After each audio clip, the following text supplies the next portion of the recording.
her, she felt like she was doing something right. When she scolded her, she apologized even if she didn't know what she did wrong. Months passed and she gave birth to a baby boy. Mama danced and ululated, shouting, "Finally, the family name continues." After a few weeks after childbirth, Fati told Sola she wanted her mother to come help with the baby for a while. He nodded and said, "Okay."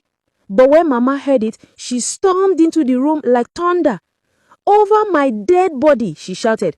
"This house is too small for all these women. I'm already here. What else does she want to do? Take over the home?" Fati stood there, her baby crying in her arms, her eyes stinging.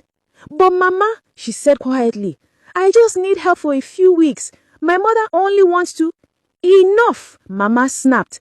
"Do you think I don't know her type? She will come and start poisoning your mind against us.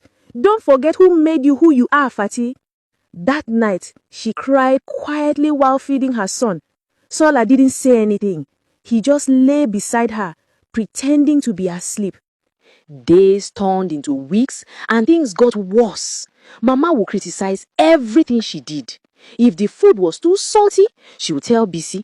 If the baby cried too much, she would say, "You don't even know how to carry your own child." Sometimes, Fati caught her whispering to Sola, and afterward, he would start acting cold toward her. She felt like an outsider in her own home. One afternoon, she had gone to the market to buy tomatoes. It was a hot day, and she stopped by the hair salon near the junction, not to get her hair done, just to rest a bit. The stylist, Dami, looked at her and said, "Ah, Fati, you look tired. Sit down, what's wrong?" At first, she tried to smile. "Nothing, I'm just a little weak." But Dami didn't believe her. "You are not the same girl who used to laugh here. Tell me the truth." And that was when everything poured out. She told Dami how Mama controlled her life, how she had no say in her home, how she cooked, cleaned, obeyed, and still wasn't good enough, how her husband never defended her, how she felt like a maid, not a wife. When she finished talking, her chest felt lighter, but Dami's face was serious. She looked at her for a long moment and said, "Fati, you're living like a stranger in your own home. If you don't stand up for yourself now, you lose yourself completely." Her words hit Fati harder than she expected. She laughed weakly and said, "Stand up how? If I talk, Mama will say I'm rude. If I keep quiet, she'll still find fault."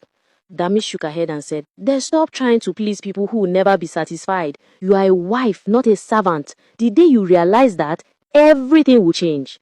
That night, as she lay beside her sleeping baby, those words replayed in her head over and over again. You are a wife, not a servant. And that was the night she decided things could not continue.